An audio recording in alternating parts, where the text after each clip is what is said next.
Okay, I don't think y'all really think that this game is going to be better than Call of Duty. I downloaded it. I wanted to play it. And I like the visuals. The visuals look good. They're crazy. But it just feels like a knockoff to me. A mixture between Battlefield and Call of Duty. And the lackluster skins, the not really imagined gameplay. It really felt like ground war is what it kind of looked like.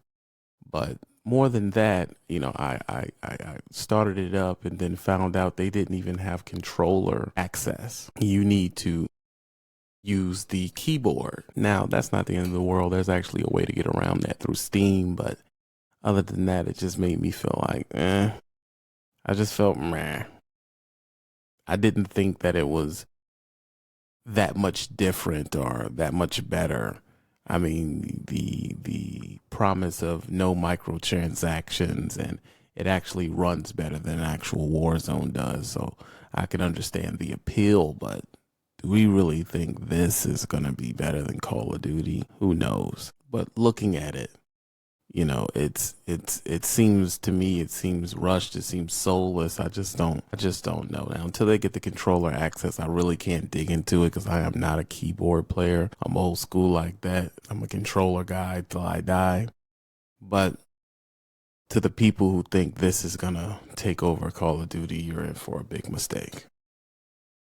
But I will say Call of Duty's problems is what made this even come to pass. If it wasn't for all the blatant cheating in Call of Duty, the whitelisting, the reverse boosting, the microtransactions, the problems and messing up every 5 freaking minutes, numerous patches per month, glitchiness, if it wasn't for all of that and the general not caring of Activision, then this game wouldn't even need to exist. I'm not saying that it's better than Call of Duty. What I'm really trying to get down to the back point of is I understand why it exists. Call of Duty has given so much strife and pain to the players and abused their players so much, their crowd so much, that this game can even be part of the conversation. If you didn't use your players like a piggy bank, you wouldn't have this. And once it gets controller access, people are going to run into a wall hacking sweat scumbag. They're going to log right out of Call of Duty and they're going to fire this right on up. Now, I may be wrong. When controller access gets through, I am going to play this game. But out of just I just need to see if it's going to be good. I played Battlefield, didn't like it. And maybe this game will be different. But I don't think that it's going to be better by any stretch of the word. No, I don't think it's going to be better. But it's a cautionary tale to Call of Duty, to Activision, that people are actively trying to dethrone you. Fortnite got very close. I didn't like it. It was too cartoony for me, but people did really, really like it. But at the end of the day, it did outlive Fortnite. Fortnite eventually it just went to the wayside. Apex Legend took a swing, you see where that went. I will say there is no woke gaming in this. This is straight to the point.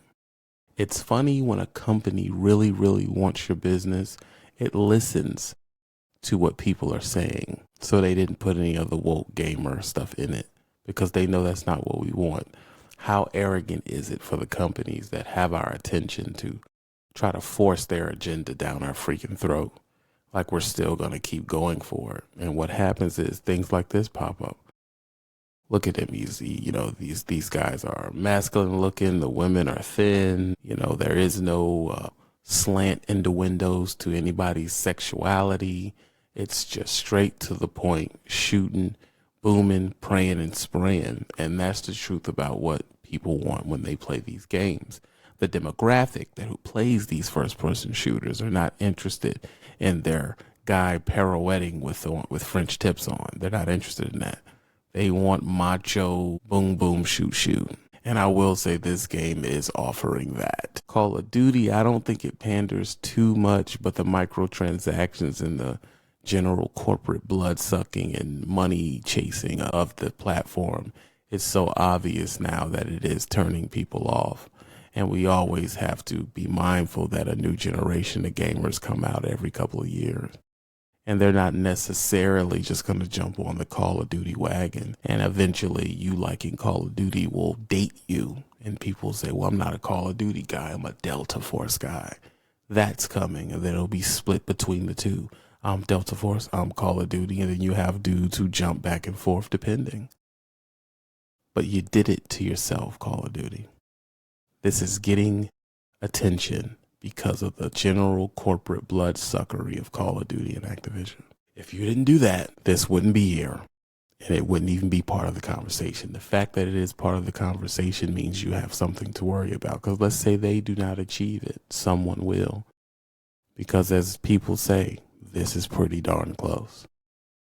For them to be this close in a few years when y'all have had damn near 20 to be in a head start, that means you're in pretty bad shape. What are one of the things that is putting Call of Duty in bad shape? The cheating, the blatant cheating, the not stopping the cheaters, the not permanently banning the cheaters, the pandering to the screamers, the whitelisting of people, the pay to win is a factor, the boosting is a factor, the skill-based matchmaking is a factor. These things add up. So Delta Force, I'm not angry at you. I'm not saying you suck. I'm saying you're the new kid on the block. Give them some time. They just might dethrone Call of Duty because everybody gets tired of being sick and tired eventually. This is TV the Gamer. I hope you enjoyed the video. Don't do drugs. Be happy and make sure you sub.